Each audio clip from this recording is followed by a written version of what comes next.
Williston traffic. Cessna 512 Romeo's taxiing from the hangar to runway 23 for closed traffic at Williston.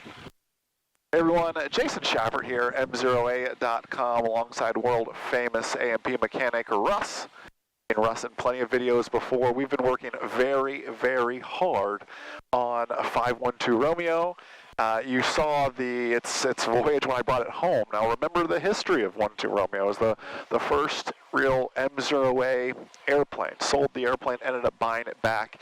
It has been flown, is it safe to say once in 5 years? Once in 5 years. Once in 5 years. This is its second flight, but its second flight after it's had an extensive annual done to it. So Russ, if you want, I'll take the flight controls for a second, taxi, so you can talk to everybody. I have the flight controls? Got the flight controls. I've got them, okay.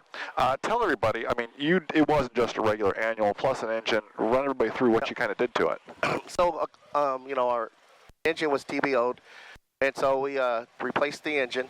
Took us a while to find a 0200. Yeah, it was hard to come by. You know, a lot of the light sport guys, they're wanting those. So it took us a while to find one with low time on it, so we'd have to go through it. So we got that, so we had to put that on. The aircraft actually had set outside without the cowling. Wow. So I cleaned up the...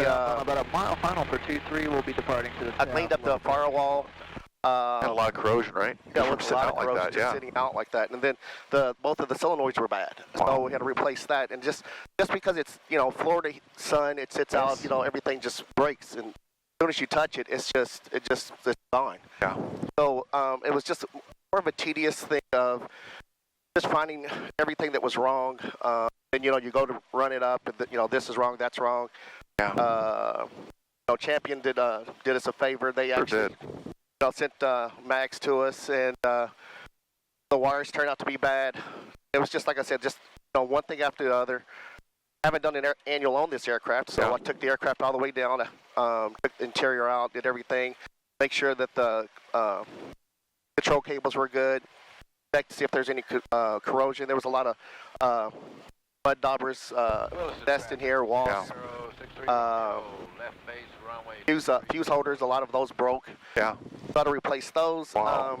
It was just one thing after the other. But you take something apart and you find something else. I mean, it was a very, very long process. Finding the engine took a long time. Getting everything up to this moment here, and it still has a long way to go. Yeah. We want new avionics, new glass, new paint, but it all starts with this. And now keeping the airplane flying. Airplanes aren't meant to sit. Not at all. They just cannot sit. Yeah.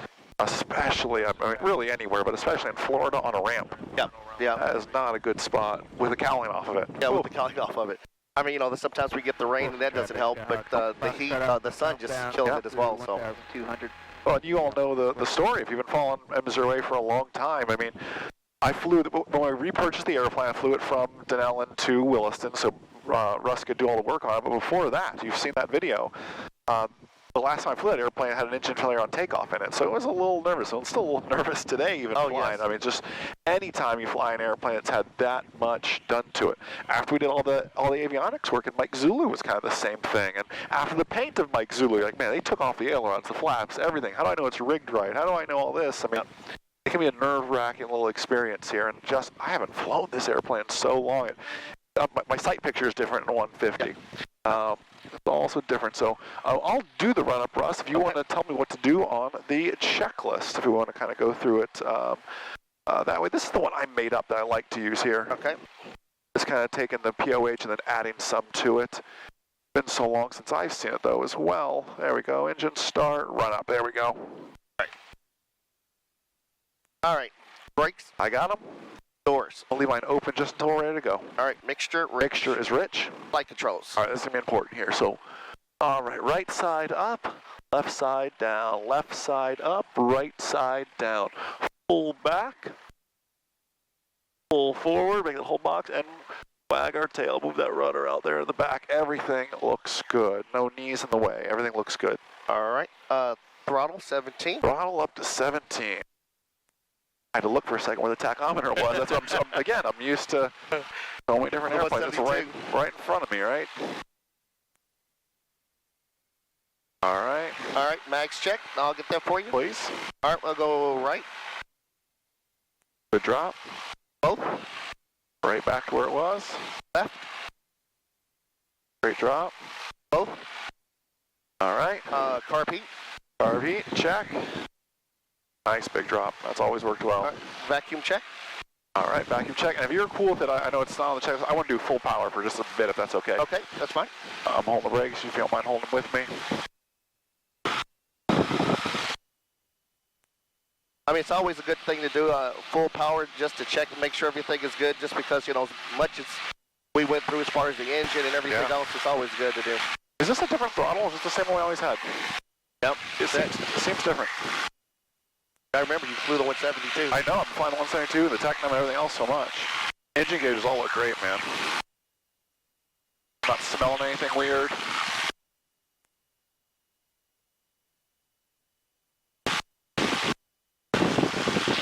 All right, you happy with everything? Happy. All right. I'll bring it back to 17, do carb heat. I think idle check is next. Forgot what a long throw that throttle has.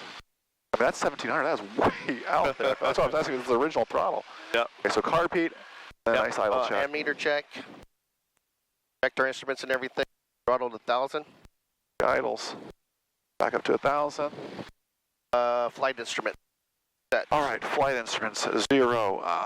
Let's get this right there for me. Altimeter is set. If you can put me on an east heading, please. Great. All right. Vertical speed, everything else looks fantastic, my friend.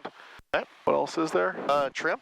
Trim is set for takeoff. And a departure brief. Hey, departure brief, just so we're all on the same page. I'll be the flying pilot, and I'll serve as the talking pilot. The purpose, the reason I make the mechanic always go with this, Russ is a very, very accomplished pilot in his own right, but Russ's job is going to be to listen, to smell, to watch, to see any little hiccup. I want him focused solely on that. I can fly, I can talk on the plane. I want his sole focus being, is everything sound and performing appropriately? And if Russ, at any point you say discontinue, we've got more than enough options. I can discontinue this thing in a heartbeat. All right. Okay. You know, and something else too, you know, a lot of times, you know, we don't think about it, but, you know, we do have the Bose headset and we have the A&R. Yeah. So I keep mine off as I'm listening to the... Interesting.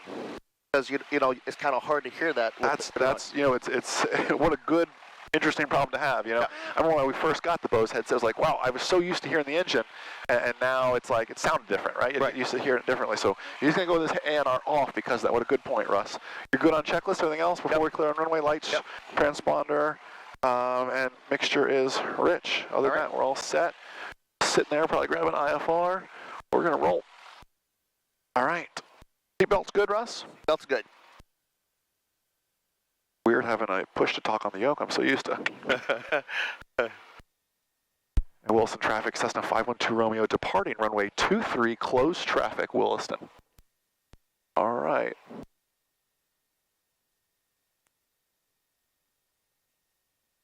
If you're not nervous during a maintenance flight, you should wake up or maybe get out of aviation, right? That's right. Always cautious. Runway is clear. Double checked finals clear.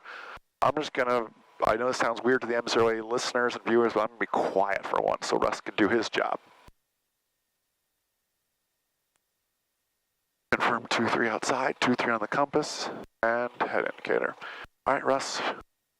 Here we go.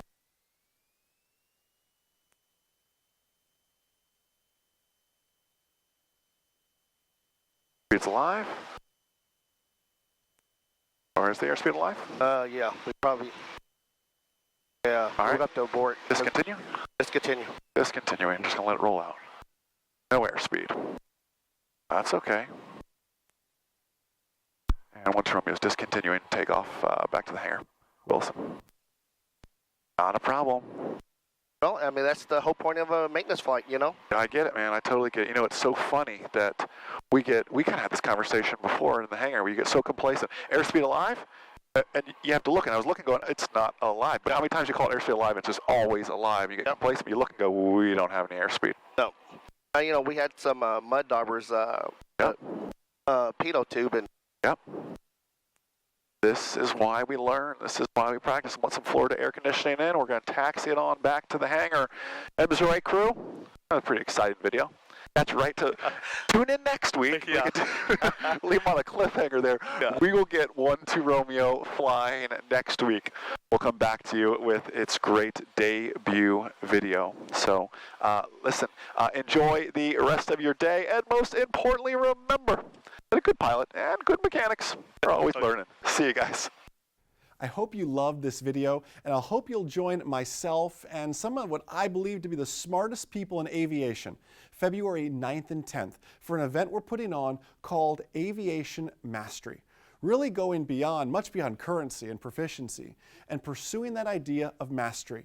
Complete for-flight training, Avidyne training, Garmin training, VFR, IFR radio communications, instrument approach plates, in-flight emergencies. This 2-day immersive event, there's nothing like it on the market. February 9th and 10th, it's in Orlando, Florida. Visit aviationmastery.org to reserve your tickets because we are just about sold out. And I'll see you February 9th and 10th in Orlando.